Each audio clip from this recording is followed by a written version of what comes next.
Assalamualaikum warahmatullahi wabarakatuh, teman-teman semua. Jumpa lagi di video kita yang kedua. Kali ini kita akan membahas mengenai metode push di dalam sebuah stack ya.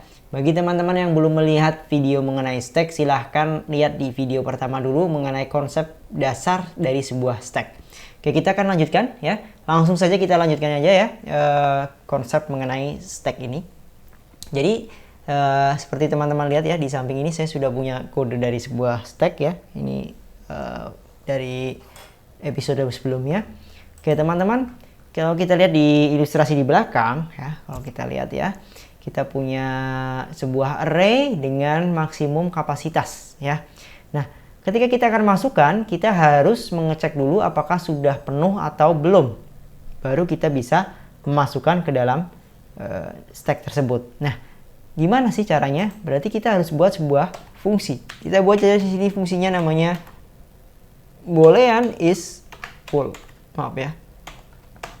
Dengan parameter masukannya apa, teman-teman? Masukannya adalah, kita buat di sini parameter masukannya adalah sebuah stack atau alamat dari sebuah stack bintang S. Oke. Bagi teman-teman yang belum begitu paham apa sih bintang S itu adalah pointer ya. Bagi teman-teman yang belum memahami, bisa lihat video-video sebelumnya mengenai konsep linked list ya. Jadi di situ ada penjelasan mengenai pointer.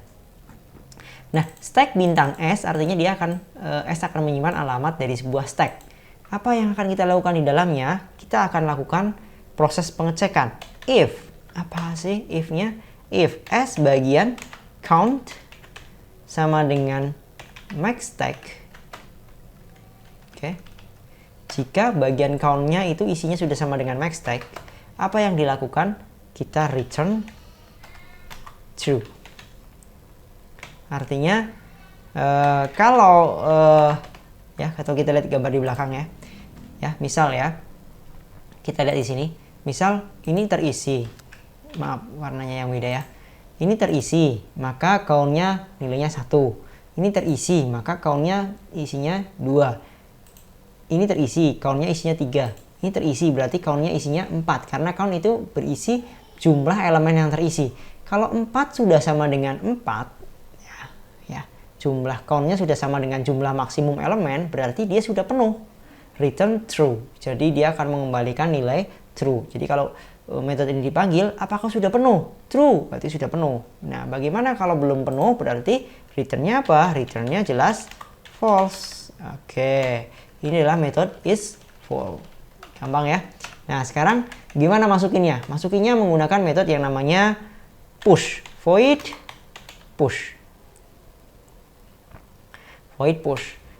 Push itu adalah sebuah metode yang digunakan untuk memasukkan, ya, memasukkan sebuah nilai ke dalam sebuah stack. Memasukkan sebuah nilai ke dalam sebuah stack dengan cara push dari atas, push gitu ya. Nah, apa yang kita push adalah sebuah data atau nilai. Kemudian kemana kita push? Ke sebuah stack. Tentunya kita buat dalam bentuk pointer, biar nanti semua jenis stack bisa masuk situ, semua variabel stack bisa masuk situ. Oke, saya atasin lagi dah ini biar kelihatan ya. Karena ini sepertinya udah terlalu bawah. Nah, void push. Nah, sebelum kita push, berarti kita harus panggil dulu apakah sudah penuh atau belum. Kalau sudah penuh, ya jangan dimasukkan, ya kasih peringatan bahwa oh ini udah penuh loh gitu ya. Kita kasih if. If apa? If kita panggil metode yang di atas itu is full dalam kurung S, ya, karena dia juga butuh masukan stack apa yang mau dicek adalah stack S, stack dengan alamat S ini ya, masuk ke dalam is full. Nah, ini karena isinya alamat langsung masuk sini. Nah, oke ya. If is full S, kemudian apa di dalamnya? Cout. Apa coutnya? Ya, udah penuh. Bos. Nah, else-nya apa? Else-nya coba kita masukkan. Kita push itu nilai ke dalamnya. Jadi, kalau kita panggil gimana? Contohnya nih. Kalau kita panggil, contohnya di sini kita panggil seperti ini nih. Push dalam kurung apa yang kita push? Sebuah nilai 5, apa? Kemana? Ke stack kita tadi sudah membuat ya, di atas kita sudah buat sebuah variabel stack ya, namanya adalah stack A ya, ini stack A ya, berarti kita push ke dalam A, push ya apa, dan A, berarti alamat A masuk ke dalam S, 5 masuk ke dalam nilai. Is full S, dia akan ngecek apakah sudah penuh atau belum. Kalau dia penuh, maka dia akan mengembalikan true. Kalau true, berarti dia akan cetak ini. Nah, bagaimana kalau dia mengembalikannya false? Berarti dia masuk ke dalam else.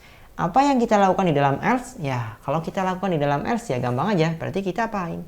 Kita masukkan aja tuh nilai. S bagian apa? Data. Karena nilai itu kita masukkan ke dalam array-nya ya. Data, elemen yang berapa? Elemen S bagian count. Sama dengan nilai. Ya, coba kita lihat bersama-sama teman-teman. Data ini kan array. Kurung kotak berarti elemen ke. Elemen ke berapa? Elemen ke count. Karena ini pertama kali, tadi sudah diinisialisasi juga, nilai countnya adalah 0. Berarti data yang ke 0 diisi dengan nilai. Kalau tadi yang isinya adalah 5, ya tadi di bawah di waktu pemanggilan di sini ada nilai 5, maka ya 5-nya masuk ke dalam nilai. Berarti S, alamat yang ditunjuk oleh S, bagian datanya elemen yang ke 0 diisi dengan nilai. Berarti kalau kita gambar di ilustrasi, ilustrasinya menjadi seperti ini teman-teman. Berarti elemen yang ke 0-nya sekarang sudah terisi nilai, yaitu 5. Karena elemen ke 0 sudah berisi nilai 5, maka kalau kita ditanya sudah berapa yang terisi, harusnya sudah terisi sebanyak 1. Berarti count-nya harusnya naik. Ya, berarti kita naikkan aja nilai count-nya, plus ya. Dalam kurung apa? S bagian count.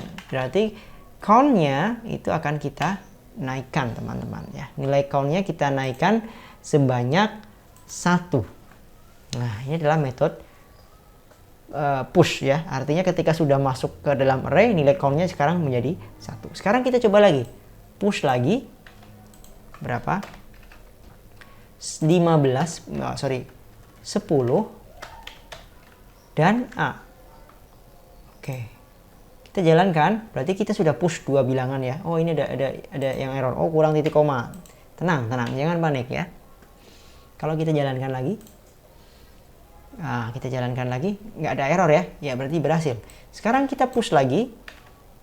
Kita push lagi deh. Push lagi 15. Berarti kita sudah masukin 4 angka. Kita masukin 4 angka deh. 1, 2, 3, 4 ya. Nah, kayak gini ya. Kalau teman-teman bingung kayak gini nih.